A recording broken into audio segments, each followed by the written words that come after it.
quick story for you before we get into our text today. Many of you know the great preacher. He was often called America's preacher, America's pastor. Most of us know the name Billy Graham very, very well. Billy Graham had a ministry that went on for decades and decades, and he was a great preacher, and many people came to faith through his preaching. And I mean, the man would sell out stadiums just packed with people and have these large altar calls and all of this. I think a lot of us recognize him and his ministry, but Billy Graham had a preaching partner, if you will, a ministry partner. And that ministry partner's name was Charles Templeton. Templeton would go with him and would actually preach and pray and do much of the same ministry as Billy did. And so most of us, we recognize Billy Graham's name, but we don't know Charles Templeton's name. Well, it's likely because Charles Templeton would eventually go on, and if you can call it this, he would go on to actually lose his faith before his death. And it's that difficult reality that we're going to kind of lean into today as we have our series question. The question on our graphic is, how does God deal with us when we fall apart? And so we spent some time last week talking about how he dealt with Moses when Moses had that moment, that meltdown.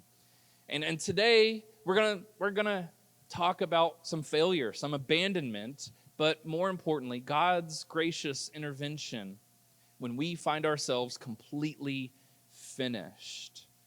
Again, this infamous meltdown is going to be found in 1 Kings 19, and if you haven't turned there, go ahead and find your way there. But let me put some context to 1 Kings 19 before we dive in.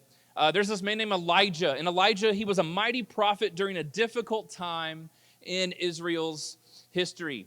The nation had completely turned away from the Lord to worship the false god Baal. And King Ahab had formed an alliance with Sidon. And he married their princess. Her name is Jezebel. King Ahab and Jezebel were the leaders of Israel. But just so you know, that does not mean they were good. Contrary. They were incredibly evil.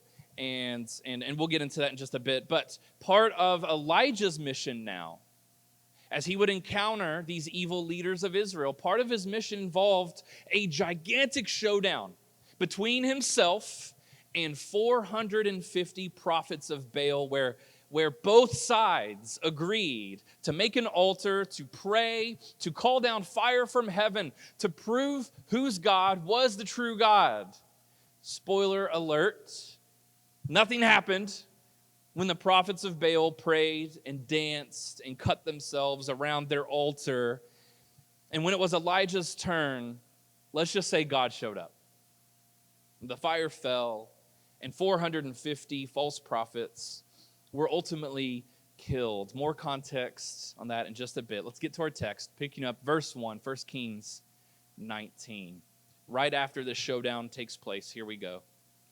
Ahab told Jezebel all that Elijah had done and how he had killed all the prophets with the sword. Then Jezebel sent a messenger to Elijah, saying, "So may the gods do to me, and more also, if I do not make your life as the life of one of them by this time tomorrow." Then he was afraid, and he arose and ran for his life and came to Beersheba, which belongs to Judah, and left his servant there. But he himself went a day's journey into the wilderness and came and sat down under a broom tree, and he asked that he might die, saying, "It is enough now, O Lord. Take away my life. I am no better than my fathers." And he lay down and slept under a broom tree. And behold, an angel touched him and said to him, "Arise and eat." And he looked, and behold, there was at his head a cake baked on hot stones and a jar of water. And he ate and drank and lay down again. And the angel of the Lord came again a second time and touched him and said, "Arise and eat, for the journey is too great for you."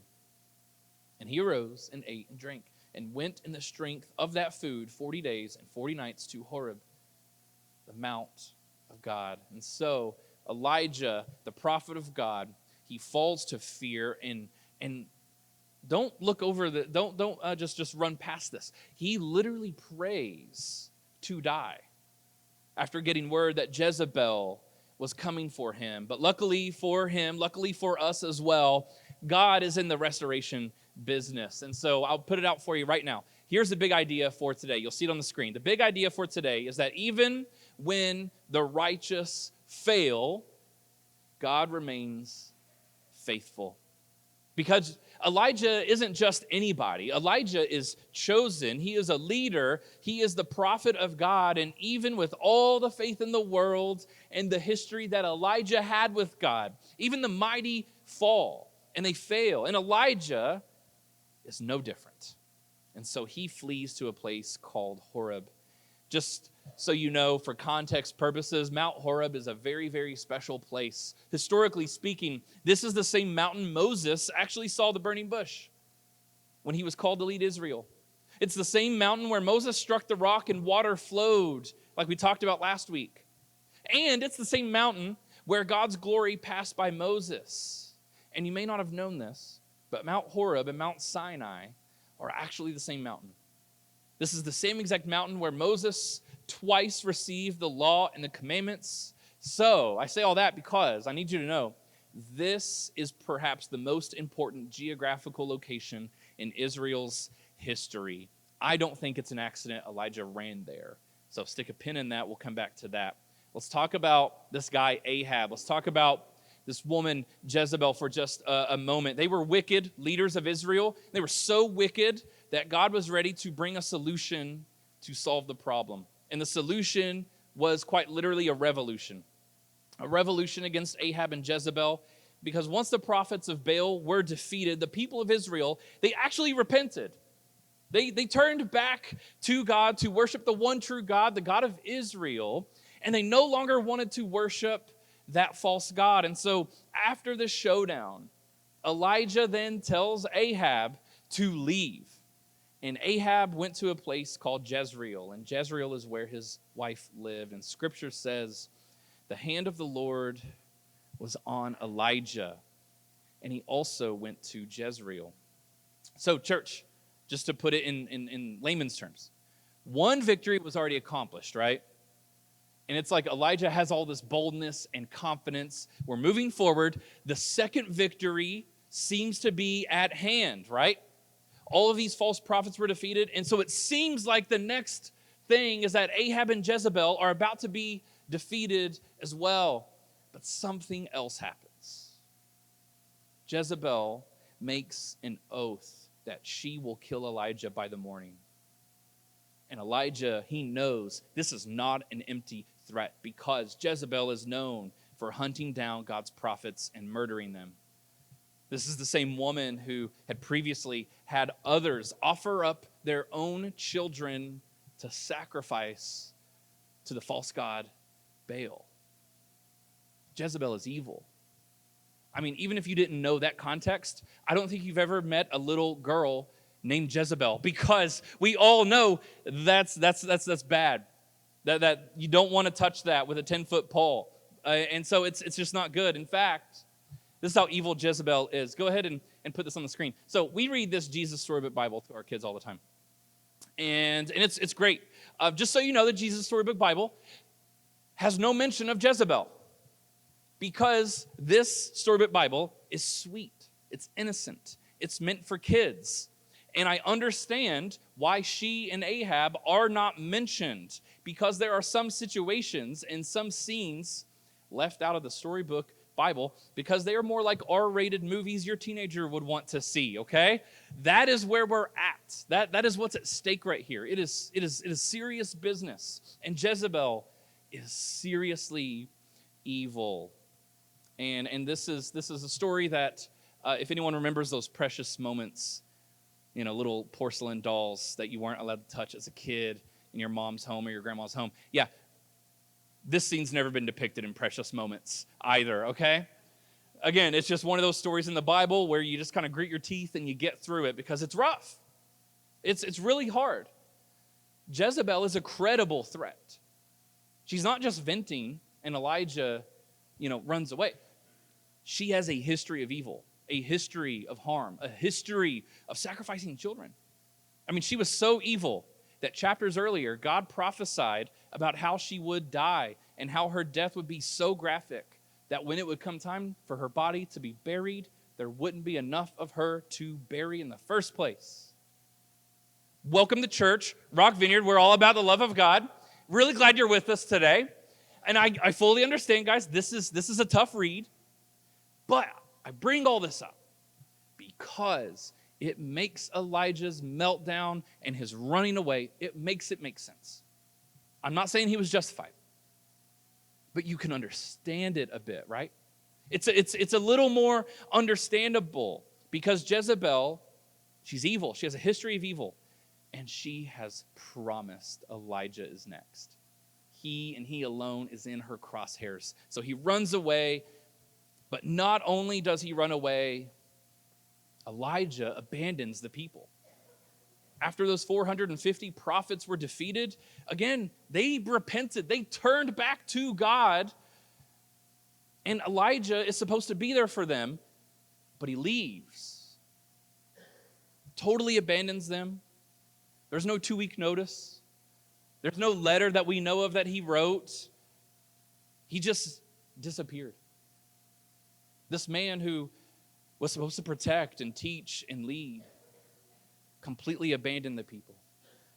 Just as the people were willing and ready to come back, Elijah, he failed God, but church, let's be honest, Elijah failed the people here too. And just like Charles Templeton, just like Elijah, like any leader who abandons and fails their people, the question is, what can we learn in this? Jeremiah puts it this way, and this is a paraphrase. Jeremiah 17, the prophet, he wrote, "Cursed is the one who trusts in man." And we'll just pause right there for a second because there's some real church hurt that happens, right? Because sometimes you can have all the faith you want in God, all the faith in Christ, but you still get burned, right? It still is hard. So Jeremiah says, "Cursed is the one who trusts in man. But blessed is the one who trusts in the Lord, whose trust is the Lord." Listen, your pastor, your elder, your leader is not your God, is not your connection to God. And we must remember who we place our faith in. It is in Jesus. Amen? It is in Jesus and Jesus alone. But let's talk about this failure for a moment. What about those of us who have failed? How should God deal with us?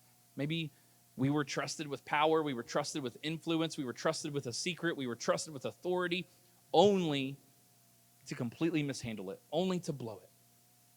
Elijah, he has this infamous meltdown in the face of this threat, so he runs, he hides, he abandons, and he disobeys. So maybe God should come down on him pretty hard at this point, right? Maybe an old school lecture about responsibility would be good for him. And so I don't know what your experience has been with church, with life, with anything, but I care a lot about responsibility and accountability. And so I know I'm a preacher, but if I could just stand on my soapbox for a moment and just share a lecture about responsibility and accountability. I kind of did it this morning with some of my kids too. I am a passionate believer with say what you mean what you say, all right? If you come to me and you ask me a question, you ask me for a favor, odds are I will rarely tell you yes on the spot. But it has nothing to do with my unwillingness to do something. I just want to be sure that I can do it because if I tell you yes, unless I'm sick or dying, I told you yes. If quote unquote better plans show up later, right? Nope. I told you yes, you're getting my yes. Okay? It doesn't matter. And sometimes I project that conviction onto other people, and the Lord is dealing with me on that. But that's kind of my soapbox. And so when I read Elijah abandoning people, I don't know, it's this old school sort of like righteous anger kind of comes over me of like, you said you would protect, you said you would lead, you said that you would do this, and now look what you did. Look what you decided to do in this moment where people were counting on you most, where people needed you, Elijah, and you ran away. Again, when I read this story, part of me, I'm not saying I'm right, okay? I'm aware, Part of me is like, man, why doesn't God just give him like the best like 3-point lecture on responsibility and personal accountability? Like go Nick Saban football coach on him or something, like really like tear into him. Roll Tide. Anyway, that's kind of my soapbox because I'm a firm believer in say what you mean what you say. Don't flake out. Don't drop, the things that you said you would do. I'm a big believer in that. And so for me, again, I kind of read Elijah's actions, and it's really annoying me. It's really frustrating me. And so I want to see the justice of God rain down on this dude. I'm like, man, like, you're not like a first-year seminary student. You are the prophet of God. And you ditched everybody. He ditched his calling. He leaves the people. But all of this to say,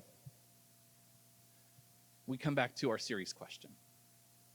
How does God deal with us when we fall apart? Not how would Pastor Kevin figure out a way to make you feel guilty or anything like that. How does God respond to us when we fall apart? And so while I can preach on my soapbox all day long about justice, about accountability, responsibility, and the importance of all of it, that's not what God does for Elijah. And this week, as I was reading, I'm once again humbled. Because I think the God of the Old Testament gets a bad rap. He's often depicted as vengeful and mean and all these other things that we throw out there. But the grace that he gave Moses last week as we read, the grace he's about to show Elijah is incredible. Because in this, I realize, wow, we don't always need to be, if you will, yelled at and corrected. But it's this grace that comes from God. And so, how does God deal with Elijah when he falls apart? Number one, where we fail, God faithfully intervenes, okay? Where we fail, God faithfully intervenes. Number one, God doesn't answer Elijah's prayer. Now you're sitting here like, well, wait, what? That's not gracious.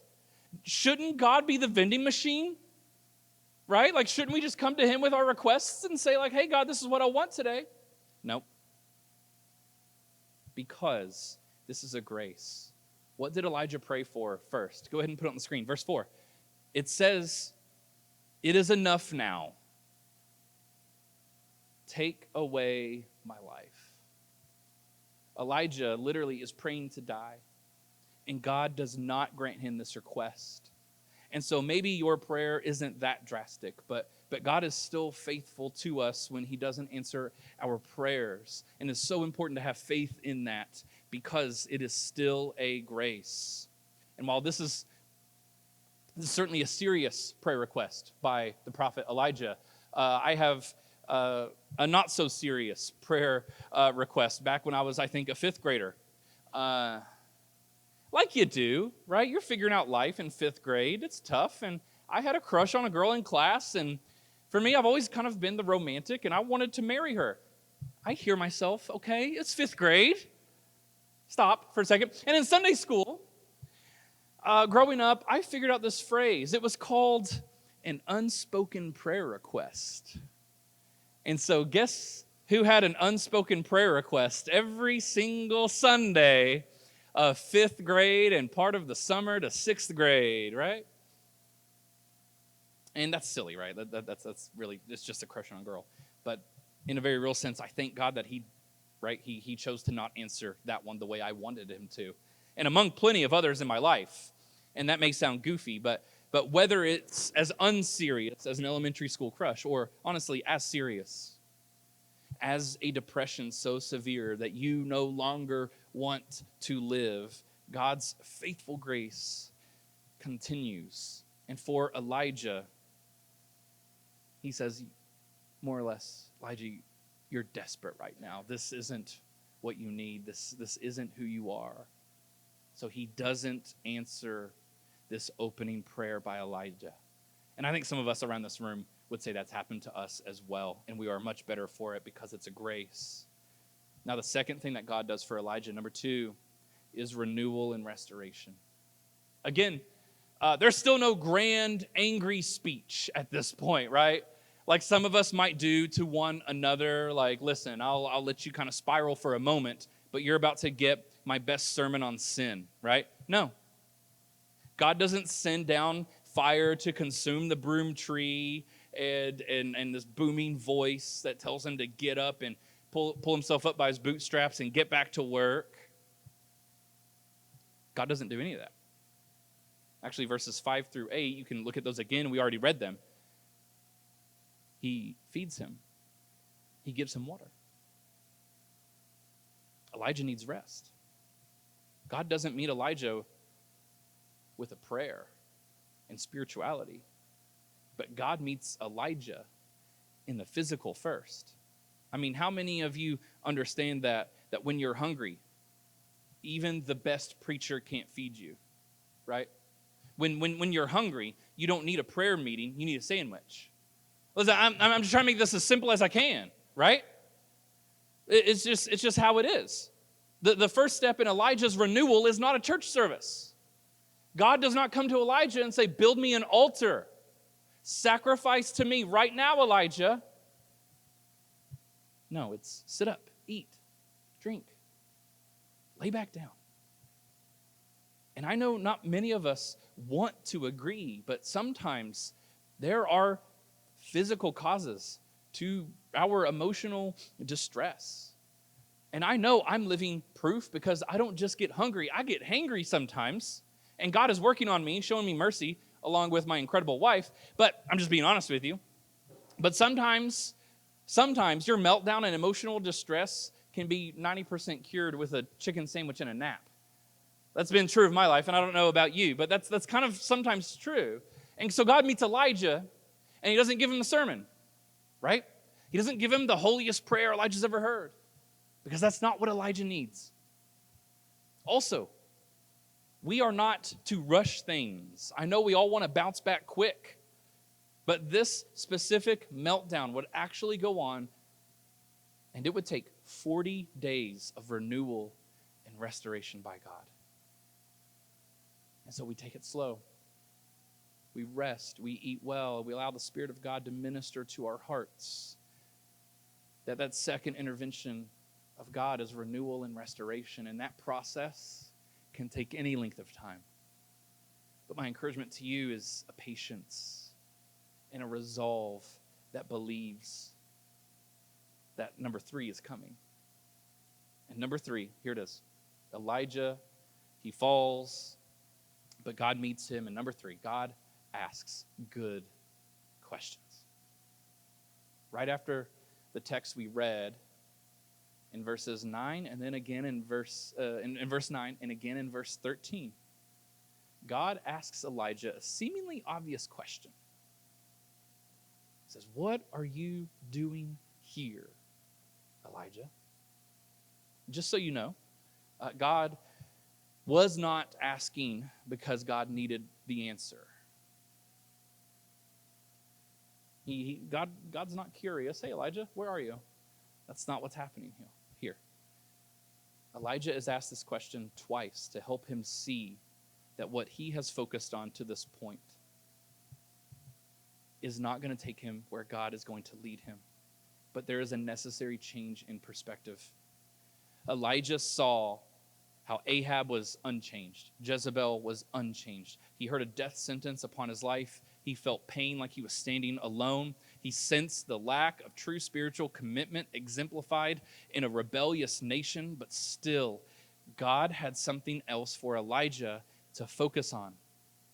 Church, instead of looking at the circumstances in the immediate range of vision or what happens in the recent past, God started to state his purpose and plan for what it was Elijah was to do next. And God asks similar questions to us today. Because we might be asking, what am I even doing here? Maybe here in this physical space, what am I even doing here? But also as you look around your life and those New Year's resolutions have long faded, and you kind of look at how dissatisfied things are in life, you're not where you thought you'd be at this point. Friendships, relationships, marriage, it's just not what you had in mind. and you're asking, what am I even doing here? Maybe you've fallen into that old habit, that old sin again, and you're struggling to see God's provision. You could be looking at all sorts of these situations and wondering what in the world is going on. And this can be so bad that, like Elijah, you can be running and wishing that you were not alive. But here's my biggest point today. It's this. What if the answer that you feel like you need is actually just a question? God might be trying to get your attention as he did Elijah's, right? Sometimes we come to church and we say, God, give me a word, give me a prayer, do something absolutely miraculous. We come to him with our list, right? Hey, God, I need you to operate in this way, in this way, in this way, in this way. And if you could do any of that, it'd be great. But instead, what if we simply approached God with an open posture instead of an agenda? Because God is asking, what are you doing here? You are called to so much more than this. You are called to freedom. You are called to love. You are called to embody my love to others. The big issue is not what is happening around you or what's happened in the recent past, but being reminded of your divine purpose. God speaks to Elijah's situation after he says, Elijah, what are you doing here? And then just verses later, asks him again at the front of the cave this time, Elijah, what are you doing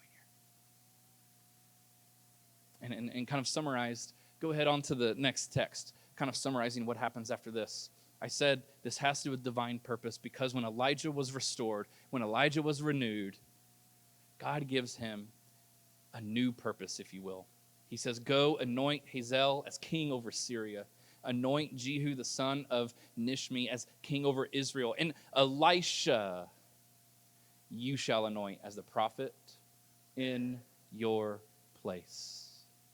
Yet I have reserved 7,000 in Israel, all whose knee have not bowed to Baal. Now that last statement right there is so important. Elijah believed he was totally alone. Elijah ran from the rebellious people and all these things. And God gives him a dose of reality. Hey man, it actually wasn't that bad. Not everybody worshiped Baal. But Elijah believed it, and that was good enough for him, right? And so I just want to ask this morning, what are the things that we are just simply assuming that we are believing is simply true? Well, it's true, and this is just how it's going to be. I'm always going to get stuck in this old sin cycle over and over and over again. My marriage is just never actually going to improve. I am still bitter, and I can't get over it. I think I'm just going to be like this the rest of my life. Who are we to tell God what he can and can't do?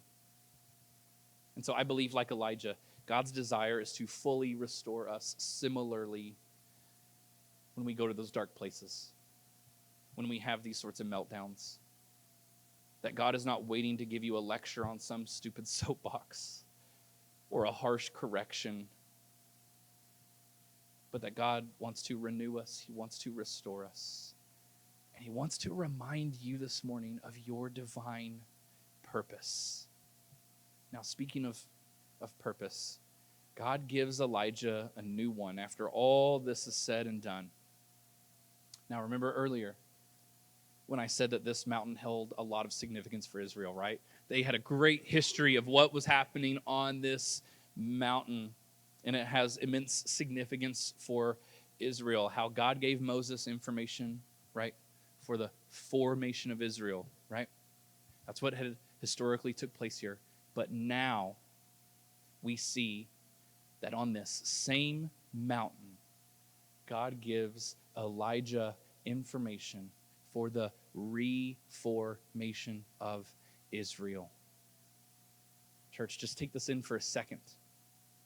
You very well could be here today thinking that God just can't use you because you're too far gone. Because your secret sin is just growing and growing and growing. You can't keep it in anymore. Because you're not who you used. Whatever you want to say, right? Whatever you want to throw out there. There's no way God could use me again.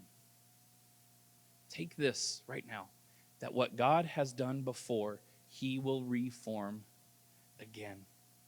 What he has done in you before, he will do again. He has a way of reforming us when we break. And that's exactly what he does on this mountain for Israel. It's what he does for Elijah, and it's his desire for you